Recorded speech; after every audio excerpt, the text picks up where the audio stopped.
people they find the way they want to crumble everything about Christianity down. I want show you something. Make una listen to this guy. We will come back to this video. Just watch. That the Bible is a bunch of nonsense for brainless people. Exodus chapter 9 verse 6. The Bible began to speak. It says, in the 5th week, God killed all the livestock of the Egyptians. Mark the word, all their goats, all their cow, all their oxes.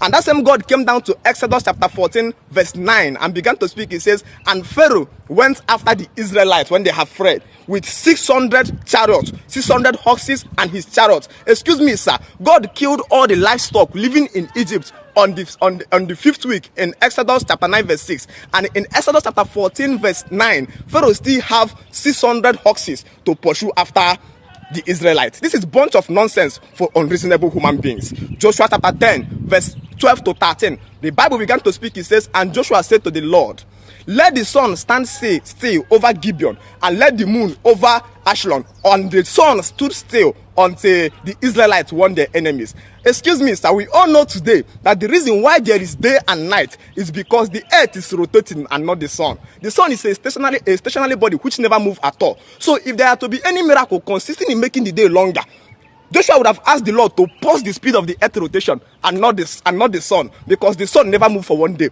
The sun is a stationary body living on its own. Bible is a bunch of nonsense for brainless human. Journey with me again to the book of Proverbs 15 verse 3. The Bible God begin to speak. It says, the eyes of the Lord is in every place, keeping watch on the good on good and evil. That means the Bible God is claiming omniscient, omni-knowest. He sees all the activities that happens on the earth realm. He came down again to Isaiah chapter 46 verse 10. He says, I am God and there is none like me. Only I can tell you the future before it happens. For everything I plan happens the way I planned it. Isaiah chapter 46 verse 10. This is God claiming all-knowing ability. And that same God came down to Genesis 18 verse 20 and begin to say it. And the Bible says, and God says to Abraham, Genesis 18 verse 20, I've heard a great cry against Sodom and Gomorrah because of their sin, which is too fragrant. I want to go down to confirm if their wickedness is as great as I have heard. If not, I want to know. Excuse me, sir. The omnipotent God want to come down to go to Sodom and Gomorrah to verify if accusation he heard about a nation is true. He cannot dictate that from where he's living in the sky. He has to, and at a certain point, he begins to negotiate with Abraham. He says, if only I can see 50 righteous people in this community, I will no longer destroy them. That means this Bible God lacked the ability to know within his own self whether there are 50 righteous men in that community if he was not verified by Abraham. That same God who told that my eyes is in everywhere, keeping watch on good and evil, in the book of Proverbs 15 verse 3, was the same person who was watching Cain kill his brother Abel. And later he came out to ask Cain. He says, Cain, where is your brother Abel? For the blood of your brother is crying upon my head. That means that Bible God was somewhere watching Cain kill Abel, and he kept that calm. You see, that same Bible God came to Job chapter 1 verse 8 and began to negotiate with Satan. He says, have you not seen my servant Job? Have you not seen my servant Job, who have been faithful, righteous, and perfect in all his ways? And Satan doubted God. He says, did Job fear you for nothing? Have you not put an edge all around him so that nothing can penetrate him? And the Bible recorded that God gives Satan, he says, told to Satan, he says, go ye and do with Job whatever your soul desire, but don't touch his soul. So God offered Job as a gambling to Satan to go and play with his wealth, peace of mind and life, just to verify, to know if Job will disappoint him.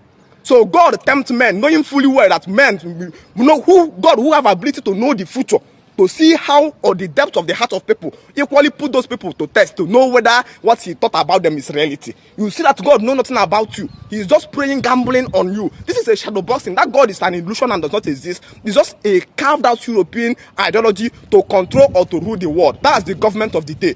That's why the pastors today are called man of God. Man of God is simply a man of the government. The man of the government does a great work in shifting the responsibility of the government to an unexisting Satan. That's why the government can never find. People don't understand what is Bible. God have already said it that if you are not in the spirit, you cannot understand something of the spirit. Bible is a spirit that if you don't understand very well, you can never understand what is inside this book called Bible. Can't you hear his name? Holy Bible.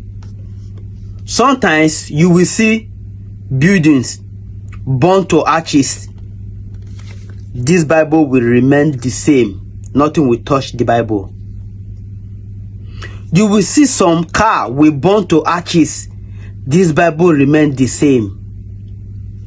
But I wonder somehow some people try to paint everything Bible to look as if it's nothing. They just want to compare Bible as normal book everybody's read. But they don't understand this. This is Holy Bible. Holy Bible, you cannot use it for joke. You cannot use Holy Bible for your content. Like this guy that is saying all this. Really, this guy don't know what is Holy Bible. This guy don't know what is Holy Bible. If he knows, he will not say this. This guy don't know what is Holy Bible, because the way of man is not the way of God. If you are looking Bible and you are not focused very well, it's like where they say the more you look, the less you see. That means you are not focusing on the Bible you are trying to learn. If you don't focus on this Bible, you can never learn anything from inside. Neither it will consume you. Neither it will destroy you, because you are trying to destroy Word of God. You are trying to destroy Word of God. This guy is just quoting chapter, as if he's the one that wrote the Bible. The Bible that your great-great-grandfather wrote. You don't know how this Bible came about. You are trying to turn it upside down to show that you know how to read, to show that you